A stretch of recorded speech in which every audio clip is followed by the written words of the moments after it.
What's going on, everybody? Welcome back to Lingo Sports. We have Coop and Jeff here, two of the brightest minds in the UFC. And when I say UFC 249 was one of the best cards I've ever seen, do you guys agree? Yes or no? I agree. You agree? Jeff? I think it was stacked. It's one of the best for sure. It's a really good one. Okay. There is probably a few better ones I could think of. Yeah. I wouldn't say it's the best, but it's up there in terms of one of the better cards.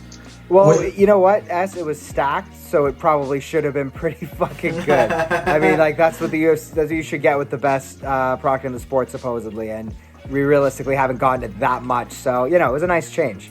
One of the most hyped up fights was Henry Cejudo and Dominick Cruz. Triple C beats Dominick Cruz. A lot of people can talk about Cruz complaining in the early call and things like that, and we can get into that in a bit, but what really shocked everybody was Triple C's retirement after. Quickly, really, he just retired. And I wanted to kind of ask you guys, do you think you kind of, this is the end of the road for Triple C? Like, was this the right time for him to retire? I feel like he could have gone along quite a bit longer. He's in his prime. He's pretty young. I think he's like 32, 33 years old. Yeah. He's in the peak of his performance right now. He did really well against Dominick Cruz. I think he can do really well and cement his legacy further. Right now, is he the greatest of all time? I don't think so. Ooh. He hasn't fought that much still.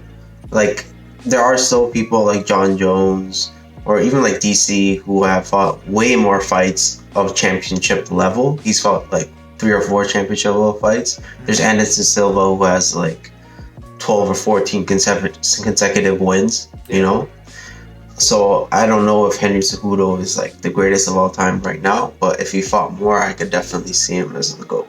So Jeff, what do you think? Like, do you think that he has that right to be up there with the rest of the GOATs? Or, I mean, by the way, UFC has like 100 different GOATs, but like, does he have a right to be up there with those guys? Yeah, according to every single UFC promo ever, Joe Rogan thinks everybody's one of the best fighters of all time. So he's certainly up there, I guess, if you're just listening to Joe Rogan. But anyway, I mean, in terms of bantamweights, sure, I guess, especially if you value, someone or don't value someone taking PEDs and you consider Dillashaw one of those categories, you kind of have to take him out of there. So it's pretty much Cruz and then it's him, right? So I think he's one of the better fighters I've ever seen. He definitely didn't beat Demetrius Johnson, and I'll never say he ever did because he didn't. But either way, I mean, it's not the right time for him to retire, and I'm going to tell you why, because he's not going to retire. He's not going to be out of the sport. Ooh. He even said after this fight, he said, I do think I'm done, but money talks. So obviously he's just angling for more money. I understand. Good for him. Go do that. Absolutely. You just beat Dominick Cruz. You can hold the division hostage or hold it hostage, whatever that means at this point in the sport. But, I don't think he's going to retire at all. And I think a lot of people are noticing that there's a lot of suspicion that he's just trying to angle for a better contract. But, hey, man, more power to him. I mean, he was calling Dana White Uncle Dana after the fight. You know what I mean? Mm-hmm. Like, if you have that close of a relationship, there's no reason why you shouldn't try to get a bigger paycheck, a bigger payday. In general, the fight, it was kind of neck and neck between him and Cruz, but then Triple C just took over, and Cruz was pissed off. They clearly don't like each other, and even after the match, he was shaking the referee's hand off and everything like that. Was it too early to call for you guys? Like, did you think it was too early? This is where I think Henry Cejudo is the king of punching really fast and doing very little damage because he has such short little arms that he punches so T-Rex fast. Them T-Rex arms. Like, you see, even the Marlon Moraes fight, you see the TJ Dillashaw fight, it's like, you think it's like an early stoppage because this guy punches, once he gets you to the ground with that one punch that he'll make you slip on, he punches so fast that you think it's a stoppage, but those guys are usually still in the fight. Right. But the thing is, he punches you so much, so fast, that you think that, okay, this guy's not going to recover. He's not answering like 20 shots, Right. Jeff, what about you? Do you think Cruz had a right to be pissed? I can't believe I'm saying this, but somehow Dominick Cruz managed to out-cringe the king of cringe, Henry Cejudo, tonight. And, I mean, cry me a fucking river, Dominic Cruz. Oh my god. Get your goddamn head off the mat. And look, I can understand why, you're upset. You don't remember how many punches you took because you got beat up so badly. And the disgusting part about the whole thing is you hear the whole crew, John Anik, DC, Joe Rogan, like, I don't know. No, I know he lost. Well, then he lost. I don't know. Friends, I swear, even after the fight, that's why fighters shouldn't be commentators. Enough is enough with that garbage, man. I don't think so. Like DC's calling him, this is the smartest man in MMA. Well, you know what? That wasn't some fucking intelligent defense taking 11 punches in a row. How fucking smart are you, Dominic Cruz? Look, man, come give me a break. Cry me a river, Dominic Cruz. Complaining about how are you gonna stop me when I'm getting up, buddy? You took 11 unanswered shots. Your forehead was facing the fucking mat, buddy. Okay, cool. Do you have a response? Shut the I do have a reply because that's not what he said afterwards. He said there's no excuses, and he gets he did get taken out. That he had an excuse, Coop. No, he said that. He was ready. You know what? Joe Rogan was never gonna pull that mic away. Most of the time, you see them, they're like, no, you're talking too much. No. He was never gonna do it. You know why? Because there was a clear and obvious bias. There's no integrity at all. It's just let Dominic Cruz talk because he's the poster boy of UFC commentating. Yeah, it's absolute bullshit. That's true. I've had enough of Dominic Cruz. Like, look, I gave it to him. He's the best bantamweight of all time. But if he ever talks again, like, oh my god. Okay. I don't think so. Well, I like his talk. I don't know. Triple C agrees. I'd rather see Triple C shut the than I would see Dominic Cruz shut up. So was this more of like the fight between two guys people really don't like? Is that what it was? No, Dominic Cruz is loved, man. People do like Dominic Cruz. Okay. All right. He can rub you the wrong way. I'll say that much because he talks a lot of shit and he's full of himself. Mm-hmm. He is, but that was at a point where he was winning every single fight, and I think ever since the Cody Garbrandt fight, it changed a little bit, and then now he had a 3.5 year layoff. So then he started talking a little bit more shit because it's Henry Cejudo. He's fought with Henry Cejudo. They have a past and everything, but it's like when you're on the top of the world, you can't talk the shit. Other than that fight, performers of the night, there were a couple good performers. Calvin Kattar versus Jeremy Stephens. What did you guys think of that fight? I thought Jeremy Stephens was roasting his leg the whole fight until the end, where Calvin Kattar just gave him some really nice and clean punches and was able to take him out.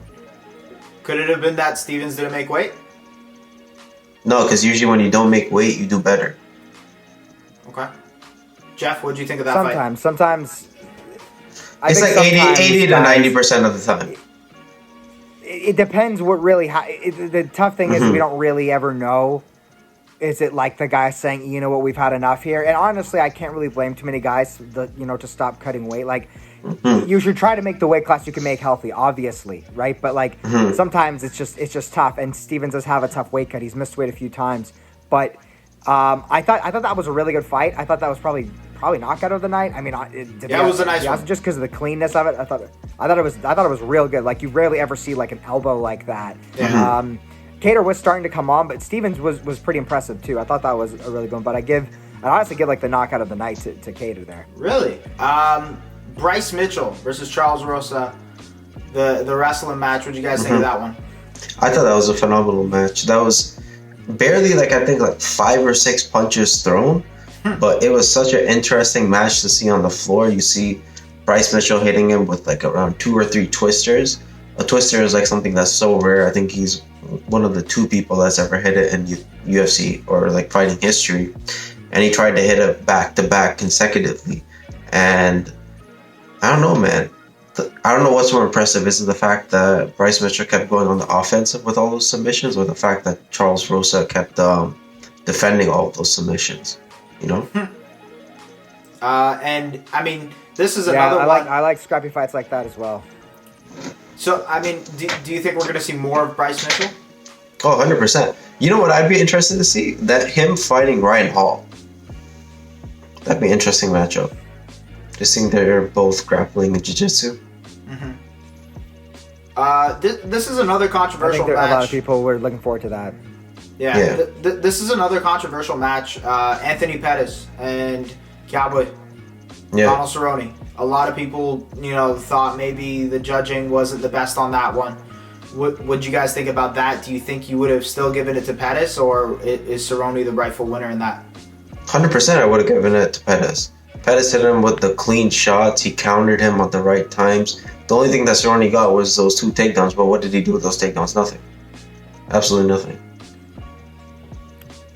I think looking at it round by round, I think I see Cerrone hitting him with the cleaner shots, in all honesty. I don't see Pettis being, like, he hits him hard a few times, but he wasn't too active. He hit him hard mostly in the third. I think that was probably his best round. But even then, I thought Cerrone was getting him pretty cleanly. I mean, and just generally, I think controlling most of the fight. I mean, I saw we saw like the chunky Anthony Pettis in there, and I don't think he looked that good altogether. Thought Donald Cerrone looked pretty good, like really determined. I was shocked, honestly. I really thought he was gonna get owned again by Anthony Pettis, but he looked really motivated. He started faster than he probably has in like his last 10 fights, which is always his Achilles heel, and he looked pretty good.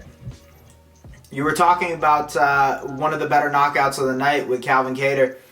We're going to come back and we're going to talk about Francis Ngannou. And a lot of people think that might be the knockout of the night. But as always, make sure to stay tuned here on Lingo Sports for all of your sports videos. Subscribe, do all those things as well. And check out part number 3.